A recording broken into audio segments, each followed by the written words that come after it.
ഖുർആനും ഹദീസും ദീനും കൃത്യമായി പഠിച്ചിട്ട് വേണം ഉന്നതിയിലേക്ക്, ആത്മീയതയിലേക്ക് സാലിക്കായി മാറാൻ. ഇതില്ലാത്ത രീതിയിൽ ആരൊക്കെ ആത്മീയ കളി കളിക്കുന്നോ അവരെ ഇബ്ലീസ് പഴപ്പിച്ചിട്ടേ നിൽക്കൂ. പിന്നെ അറാമുകളൊക്കെ അവർക്ക് ഹലാലാകും. പിന്നെ ഹാർമോണിയം പാടലായിരിക്കും ദിക്റിന്റെ പ്രധാന സംഗതി. കൈ ഇങ്ങനെ കൊട്ടണീന്റെ മസല എന്താണ്? പരിശുദ്ധ ഇസ്ലാം സമ്മതിക്കാത്തൊരു സാധനമാണത്. പക്ഷെ ദിക്റേൽക്ക് മൊത്തം പിന്നെ എങ്ങനെ ആവും? കൊട്ടിപ്പാട്ടായി മാറും, വട്ടപ്പാട്ടായി മാറും. എന്തുകൊണ്ടാ?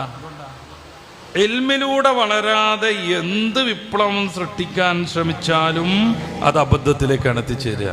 ഇന്ന് കാണുന്ന ശൈഖന്മാരിലൊക്കെ നമ്മളത് വല്ലാതെ കാണുന്നുണ്ട്. നിസ്കാരം മുടക്കുന്ന കുറേ ശൈഖന്മാർ. ജീലാനി തങ്ങൾ ജീവിതത്തിൽ 91 വർഷമാണ് ജീവിച്ചത്. ആ ദീർഘമായ പീരീഡിനിടക്ക്, ഒരു നൂറ്റാണ്ടോളം നിൽക്കുന്ന ആ പീരീഡിനിടക്ക് ഒരൊറ്റ വക്ത് നിസ്കാരം ഉപേക്ഷിച്ചതായിട്ട് നമുക്ക് കാണാൻ പറ്റുന്നുണ്ടോ? ഇല്ല. അതുകൊണ്ട് ശൈഖായി അജ്മീറിലേക്ക് യാത്ര പോവുക, ഒരു സംഘമായിട്ട് ഒറ്റ വക്ത്, ഒരു മാസം നീണ്ടു നിൽക്കുന്ന യാത്രയിനിടയിൽ ഒരൊറ്റ വക്ത് ഫർദ് നിസ്കരിക്കാതിരിക്കുക. ശൈഖിനെ വല്ലാതൊന്നും ആവാഹിക്കാത്ത ന്യൂ മെമ്പർമാരിങ്ങനെ ഇടക്കൊക്കെ ചോദിക്കും നമുക്ക് നിസ്കരിക്കണ്ടേ എന്ന്. അപ്പൊ ഷെയ്ഖിനെ വല്ലാതെ സ്വാധീനിച്ച ഖലീഫമാരൊക്കെ ആയ ഷെയ്ഖിന്റെ 2-ാമനും 3-ാമനൊക്കെ ആയിട്ടുള്ള മുരീദ് അവരെ വിളിച്ചിട്ട് പറയും, എന്താ എന്റെ പ്രശ്നം? നിസ്കരിക്കണില്ല എന്നുള്ളതല്ലേ. അതിനെന്താ കുഴപ്പം? ഖബറിൽ മലക്കുകൾ വന്നിട്ട് ചോദ്യം ചോദിക്കും. അപ്പൊ ആദ്യം നിസ്കാരത്തെ ചോദിക്കുന്നുള്ളതല്ലേ. അപ്പൊ ഐറ്റങ്ങളിങ്ങനെ പറയാം, അതെ ആദ്യം നിസ്കാരത്തിനെയുള്ള ചോദിക്കുക. അപ്പൊ മലക്കുകൾ ചോദിക്കാൻ വരുന്ന സമയത്ത് നമ്മളെ ഷെയ്ഖ് അയാളെ പേരും പറഞ്ഞിട്ട് മൂപ്പരോട് ചോദിക്കാൻ പറഞ്ഞാൽ മതി എന്ന്.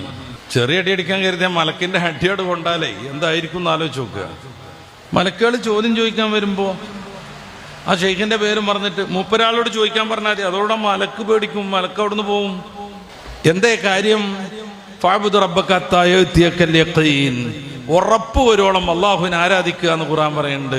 നമ്മളെ ഷെയ്ഖുന കയ്യിൽ ഉറപ്പിട്ടിരിക്കണ്, നിസ്കരിക്കണ്ട എന്നുള്ള ഉറപ്പിട്ടിരിക്കണ്.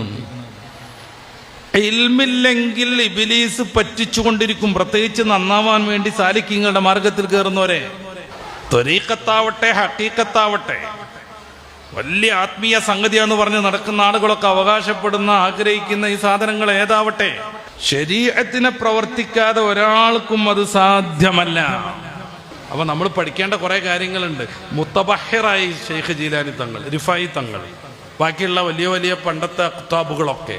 മുത്തബഹിർ എന്ന് പറഞ്ഞാൽ സമുദ്ര സമാനം വിജ്ഞാനം നേടിയെന്നർത്ഥം.